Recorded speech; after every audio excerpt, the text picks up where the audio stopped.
Nehru ji cigarette, चलो नेहरू जी को copy कर रहे हो कि नेहरू जी सिगरेट पीते थे। नेहरू जी ने जेल में किताब लिखी थी, तुम एक लिख के दिखाओ। ले 5,000 रख ले, गोल्ड फ्लेग मंगा लेना, आराम से रहियो, बच्चे को स्कूल छोड़ दिया करो कायदे से। ये मैं लड़कियों से रिक्वेस्ट करता हूं। योग्यता की पूजा हर जगह होती, तुम योग्यता डेवलप नहीं करते और सबसे चाहते हो उसको सम्मान मिले। इस दुनिया में मनुष्य का कोई सम्मान नहीं है। देख तो किसी को हर दिन जाके चंद्रमा पे जल चढ़ाना दिखाई नहीं पड़ता।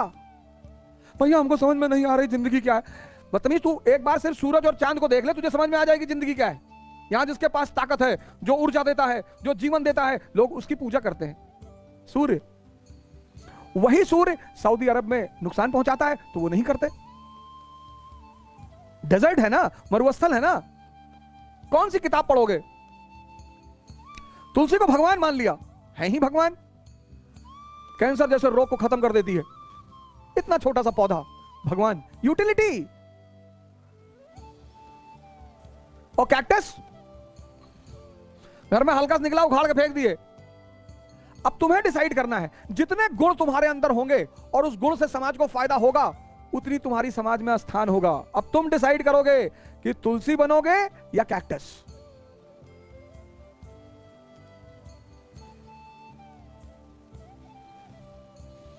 हालांकि कैक्टस का भी एक उपयोग है, नागफन्नी का, उससे एक शराब बनती है, उसको तकीला कहते हैं।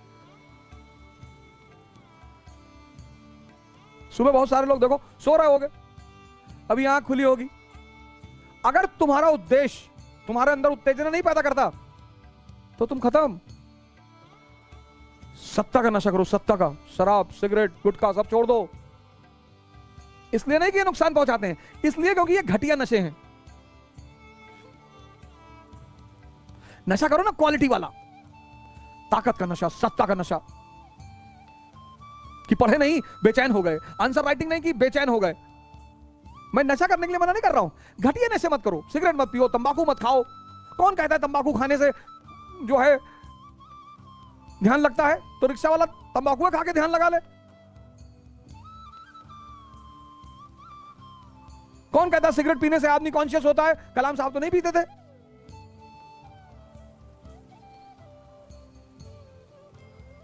कौन कहता कि महान लोग शराब पीते थे? बुद्ध, महावीर।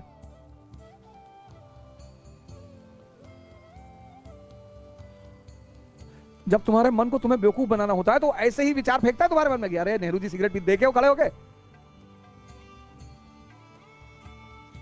नेहरू जी सिगरेट, चलो नेहरू जी को कॉपी कर रहे हो कि नेहरू जी सिगरेट पीते थे। नेहरू जी ने जेल में किताब लिखी थी, तुम एक लिख के दिखाओ। और स्त्रियों का सम्मान करो।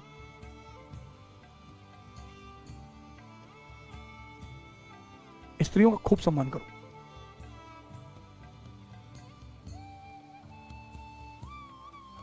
उठो जवानों, देश की वसुंधरा पुकारती, देश है पुकारता पुकारती मां भारती।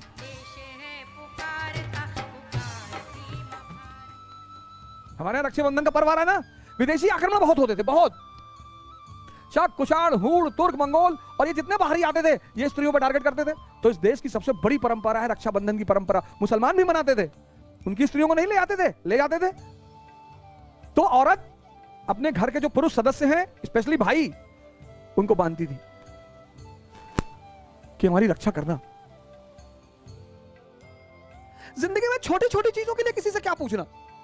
कपड़ा खरीदने जा रहे हैं, 4 लोग को लेके जा रहे हैं, लड़की देखने जा रहे हैं, 5 लोग को लेके जा रहे हैं। अब 5 लोगों में से एक ने किसी ने कह दिया बाल छोटा है लड़की का, तो बाल में कहां घुसे जा रहे हो? बाल एक्सटेंड करवा लेंगे, बड़ा करवा लेंगे। 5 लोगों को लेकर लड़की देखने जाओगे, तुम्हारी शादी कभी होगी ही नहीं। और लड़की देखने जाना मत, और जब भी लड़की देखने जाओ तो शीशा भी लेकर जाओ। एक बार लड़की को देखो, एक बार अपना भी शीशा चेहरे में देखो। हिंदुस्तान में लोग लड़की देखने जाते हैं, इतनी औकात है तुम्हारी, लड़की देखने जाओगे। और जब भी किसी लड़की को देखने जाओ तो शीशा भी ले जाओ जेब में। और जब किसी लड़की के बाप से दहेज मांगो तो यहां मत्थे पे लिख के जाओ, अपने मत्थे पर, अपने पापा के मत्थे पे, कि हम भिख मंगे, हमारे अब्बा भिख मंगे। लड़की वाले तो देना ही चाहते हैं, उनसे क्या मांगना, लड़की तो दे ही रहे हैं सर, और किसी का जीवन ले लोगे। और आजकल के तो मां बापों से बिल्कुल नहीं मांगना चाहिए सर। वो बाप अपना पूरा जीवन लगा देता अपनी बच्ची को पढ़ाने में।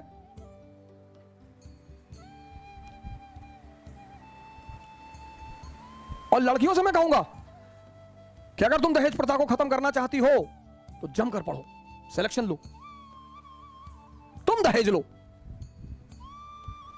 बेरोजगार लड़कों से शादी करो, हाउस हस्बैंड का कॉन्सेप्ट शुरू करो। ये कितना क्या चाहिए इनको लड़कों को? एक पैकेट बड़ी गोल्ड फ्लेक बस महीने में दे दो, 5,000 10,000 रुपए, ये ले इधर आ, ये ले, है नहीं मालकिन नहीं, हाँ ये ले 5,000 रख ले, गोल्ड फ्लेक मंगा लेना, आराम से रहियो, बच्चे को स्कूल छोड़ दिया करो कायदे से। ये मैं लड़कियों से रिक्वेस्ट करता हूं, इतना पढ़ो, जान लगा दो। तुम्हारी शक्ति ही तुम्हारी सामाजिक स्थिति को बदल सकता है। कानून कभी नहीं बदलेगा इस देश में। कानून का सहारा मत लो, अपना सहारा लो।